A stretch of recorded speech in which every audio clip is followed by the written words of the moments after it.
Mambo mazuri mitaa ya wekundu wa Msimbazi. Simba umetambulisha mchezaji wa kwanza wa kimataifa. Ni mshambuliaji huyu kutokea Mali, anafahamika kama Ibrahim Doumbia. Tuko hapa na Dogo Yusufu kumzungumza kwa upana kidogo. Ni mchezaji wa aina gani? Ataenda kuongeza nini ndani ya wekundu wa Msimbazi Simba? Takwimu zake huko alikotoka zikoje? Zitawanufaisha kiasi gani wekundu wa Msimbazi Simba? Alikuwa na shida sana na mtu eneo la ushambuliaji. Kwema Dogo Yusufu? Kwema ndugu yangu. Uko vizuri kabisa? Niko vizuri kabisa. Baada tu ya utambulisho. Najua nimemsikiliza Ahmed Ally masaa machache aliyopita kabla ya Simba kutambulisha mchezaji. Wakasema usajili tunakwenda kutambulisha saa 7 kamili. Natakiwa uwe na barafu pembeni. Binafsi nilikuwa nimejiandaa kabisa. Ulikuwa nazo? Nilikuwa nalo barafu. Alichokizungumza Ahmed Ally kimetokea? Of course kimetokea kwa sababu Doumbia namba zake zinajieleza. Rudi tu kwenye msimu uliopita kwa washambuliaji ambao walikuwa Simba. Wachanganye kwa pamoja upate magoli ambao Doumbia ameyafunga. Watu wanaweza wakawa wanachukulia kawaida kufunga mabao 17.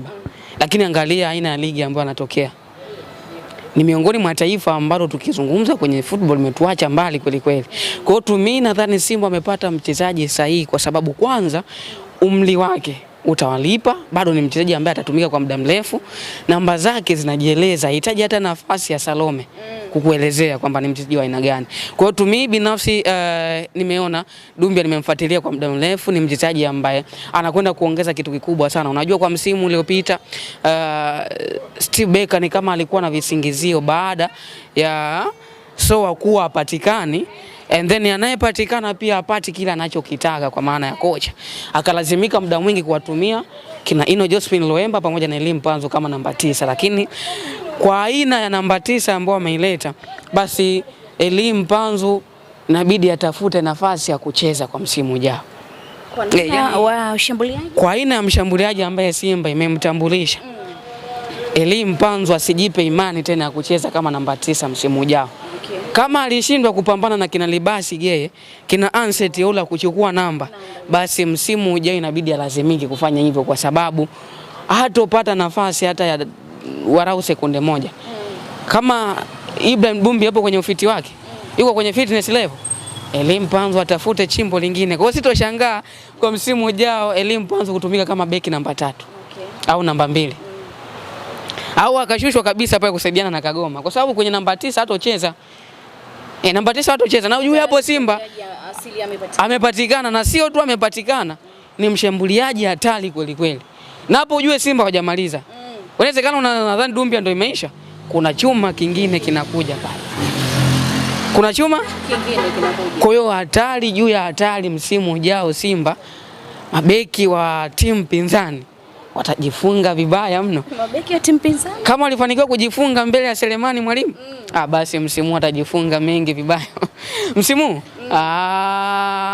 unajua unaweza ukawa unielewi yani kwa namna ambavyo nazungumza, lakini utaanza kumuona Doumbia kwenye mashindano ya Kagame mapema. Anaenda kukutana na Clatous Chota Chama, Triple C Mwamba Rusaka, mchezaji mwenye uwezo wa kutengeneza nafasi Tanzania kuliko mchezaji mwingine yote. Nadhani kushoto na kulia kuna mawinga ambao sio tu wanatengeneza nafasi, wanafunga. Kwa hiyo kwa msimu ujao Simba wana kikosi cha kwenda kufanya vizuri kabisa, sio tu kwenye mashindano ya ndani, hata kwenye mashindano ya kimataifa. Nadhani msimu huu Simba imekasirika. Afu subiria mchezaji wa Jairuti anakuja. Msimu huu Simba imekasirika na tulimshuhudia sasa Modewiji mwenyewe alikutana na Crescentius Magori. Hii inaleta taswira gani? Hii inaleta picha ya kwamba yani hii picha inaleta kwamba tutashuhudia tu akitambulishwa. Na sio kama upande wa pili huko. Maana upande wa pili maneno yamekuwa mengi, kila mtu anamtaka. Mambo ni mengi. Mimi nashindwa kuelewa. Yani kila mtu wao anamtaka, na nikuthibitishie tu hadi hivi sasa wamesajili wachezaji 199. Upande wa pili mchezaji wa kwetu. Alafu sasa katika wanaotajwa hakuna hata mmoja atakayecheza timu yao msimu ujao. Yaani msimu ujao utomuona sijui Claudi Mugisha, utomuona sijui Aziziki, utomuona Alphonse Mabura akicheza ligi kuu Tanzania bara. Sio Simba, sio Azam, sio Yanga, lakini hiyo ndoto ambayo unaiota kwamba Azizi ama Alphonse Mabura ama Claudi Mugisha kucheza ligi kuu Tanzania bara, Salome amka. Ukizungumza hivyo, hapo jana tunashuhudia kuna picha mbalimbali zimesambaa kwa kasi kuhusiana na Gil Mugisha kutoa Young Africans. Tumeona hata Ally Kamwe namna ambavyo ameposti ni kama kuna balaa ambalo limefanywa na Engineer Hersi Said pamoja na GSM, akanyosha mikono. Ally Kamwe si anajaza tu. Anajaza, tairi limeisha upepo anajaza. Wako wachezaji ambao wamesajiliwa, yuko namba 9 yule kutokea South Africa na wachezaji wengine pia kutoka South Africa pale pale, lakini kwenye hayo majina yanayotajwa, hizo picha ambazo umeziona jana zikisambaa, hakuna hata mchezaji mmoja atakayecheza msimu ujao ligi kuu Tanzania bara. Azizi bado ana mkataba, thamani yake hawaiwezi. Claude Mugisha milioni 90-80 kama sikosei mshahara, bado hujamlipa posho, bado hujamsajili hapo. Haiko hiyo timu. Yaani haiko hiyo timu hata kama bosi amekasirika vipi. Wanasema utashangaza. Atatushangaza tu hapa kwa kina nani hao. Hawa. Usajili wa jumla na reja, lakini kwa hao wachezaji wanaotajwa hayo majina yaondoe akilini. Salome, mimi nakuthibitishia. Ndio maana jana mimi sikuhangaika kuposti picha yoyote. Uliona nikiposti issue ya Claude Mugisha? Niliposti nauliza kuna nini, mbona hii picha ina trend sana? Ni watu tu wameamua kutumia bando la watu bure. Watu tu wameamua kuleta matumizi mabaya ya muda, kutufanya watu tuwe busy kwenye mitandao ya kijamii, lakini nikuthibitishie Claude Mugisha the greatest hawezi kucheza ligi kuu Tanzania bara msimu ujao. Haiko hiyo timu. Yaani timu pekee ambayo kidogo inaweza ikafanya hivyo ni Azam FC. Ila Azam nao nashindwa kuwaelewa msimu huu. Ni wanashusha vyuma kweli. Unajua Azam nao ni miongoni mwa timu ambayo hadi sasa imesajili wachezaji 199. Ninatambulisha. Sasa nashindwa kuelewa itawaacha wote ambao walikuwepo kina Fuentes Mendoza ama itakuwaje kina James Akaminko, sielewi. Lakini ni tunathibitisha kumtambulisha Salome. Dakika kadhaa Ngwale. Yaani wanatambulisha vibaya mno. Ngoja tuone itakuwaje, lakini nakuthibitishia tu kwenye majina ambayo yanatajwa, hakuna jina hata moja ambalo litacheza Tanzania msimu huu. Tumeizungumzia kuhusiana na usajili wa Ibrahim Dumbia, lakini juzi kulikuwa kuna mambo yanaendelea kuhusiana na Selemani Mwalimu. Huyu pia ni mshambuliaji ambaye Simba anaona kwenye nafasi ya mshambuliaji mzawa ni bora wabaki na Selemani Mwalimu. Ikasemekana wamemalizana na Wydad tena mkataba wa mwaka mmoja kuendelea kusalia na Selemani Mwalimu.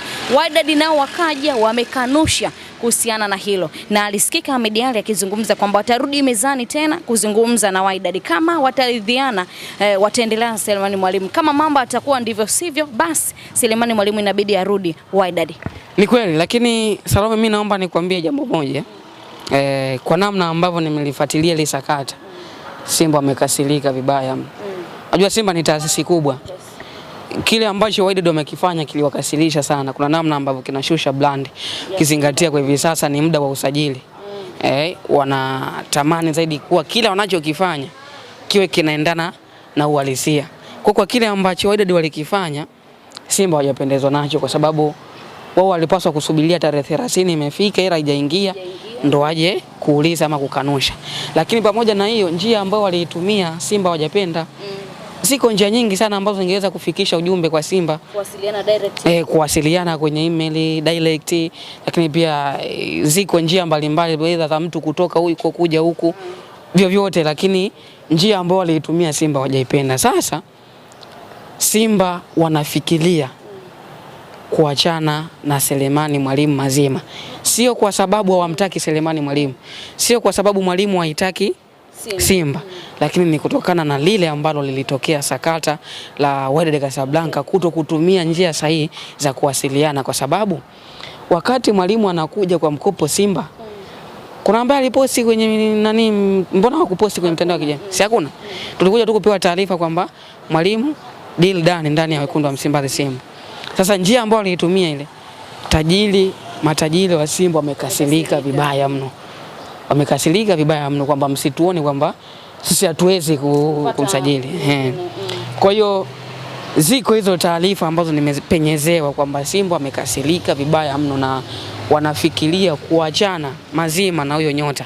Japokuwa kuna kiongozi mmoja ambaye anajaribu kupozesha ili jambo liishe. Lakini itakuwa ni maamuzi sahihi kama Simba wanaamua kumwacha Selemani Mwalimu kiwango chake, lakini pia tunajua huyu ni nafasi ya mchezaji mzawa, sio wa kigeni. Of course itategemeana na ambaye atakuja kuchukua nafasi yake. Kwa mfano Salome, nikuulize swali dogo tu. Uambiwe Mwalimu anaondoka alafu anakuja mtu kama Peter Shalulile ama Fisto Kalala Mayele, yatakuwa ni maamuzi sahihi ama sio sahihi? Maamuzi sahihi. Si sahihi? Bila kujali kiwango ambacho anacho, bila kujali kwamba Mwalimu ni mzawa. Kwa mimi ili ni jibu kauli yako sawa sawa, nitategemea zaidi yule ambaye atakuja kuchukua nafasi ya Selemani Mwalimu yupo kwenye daraja gani la ubora. Hapo ndipo ambapo tutajua kwamba Simba walikuwa sahihi ama hawakuwa sahihi. Na ili kuonyesha kwamba Simba kweli wamekasirishwa na hili jambo, mimi kwa mujibu wa vyanzo mapema kabisa, Simba ilimleta Dumbia kwa ajili ya majaribio. Okay, Ibrahim Dumbia huyo ambaye ametambulishwa leo, aliletwa kwa ajili ya majaribio, kama atafanya vizuri wampe mkataba wa kudumu. Kwa hiyo sasa baada ya kuona kuna sintofahamu kuhusiana na hatima Selemani Mwalimu, basi wakaamua kujilipua, kumaliza mazima liwalo na liwe, atatupa anachokihitaji ama la, lakini ndo wamemsajili. Kwa hiyo mimi swala la Selemani Mwalimu kuondoka ama asiondoke, yoyote ambaye maamuzi yote ambayo atafanyika, kwangu mimi nadhani Simba atakuwa ameona mbali zaidi kwa upande wao. Hata wakati wanambakisha Mwalimu pengine kuna kitu ambacho walikuwa nakiona. Kwa hiyo itategemea na yule ambaye atakuja kuchukua nafasi yake. Lakini endapo unamwacha Mwalimu halafu unamleta Mwangosi, manake huko ni kufeli, si ndio? Kwa hiyo naomba niwe wa mwisho kutengua kauli ya kwamba yatakuwa ni maamuzi sahihi ama sio sahihi baada ya kuona ambaye amekuja kuchukua nafasi yake.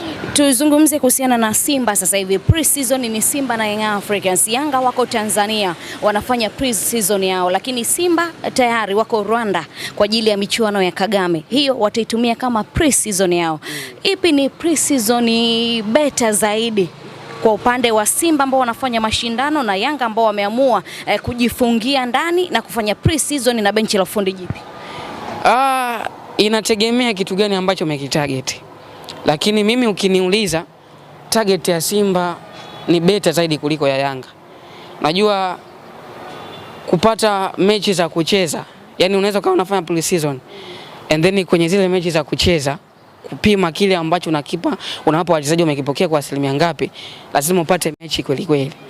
Sasa sidhani kama kuna timu ambayo inaweza ikamchallenge Yanga kweli kweli akajihisi kwamba nimepata mpinzani sahihi kwa wachezaji kwa timu za ndani.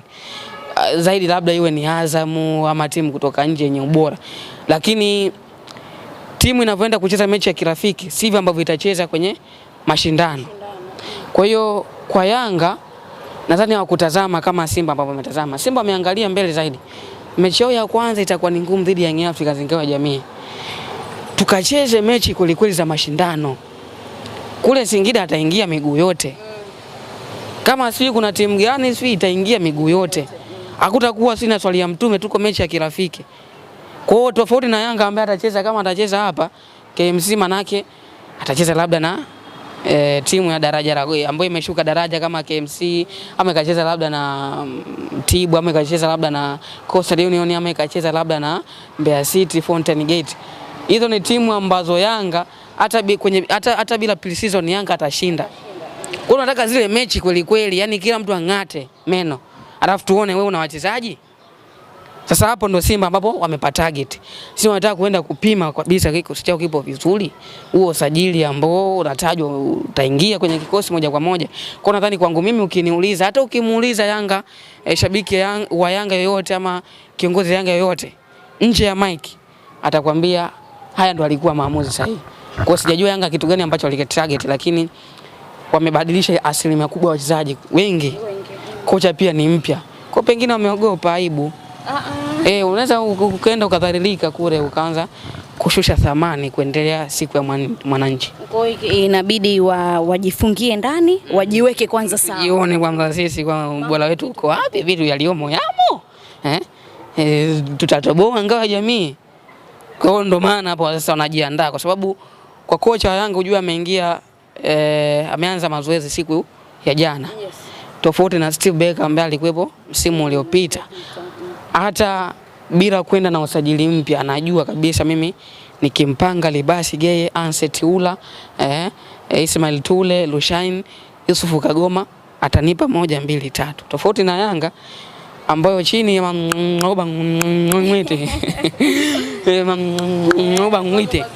mambo mazito, lazima kwanza uwasome wachezaji ni madhaifu na ubora wao, and then uanze kuunganisha kile walichonacho ili upate kitu kimoja, kitu ambacho pengine kingehitaji muda zaidi, tofauti na Simba. Kwa hiyo nadhani hivyo ni baadhi ya vitu ambavyo vimechangia Young Africans kushiriki mashindano ya Kagame. Asante sana. Shukrani.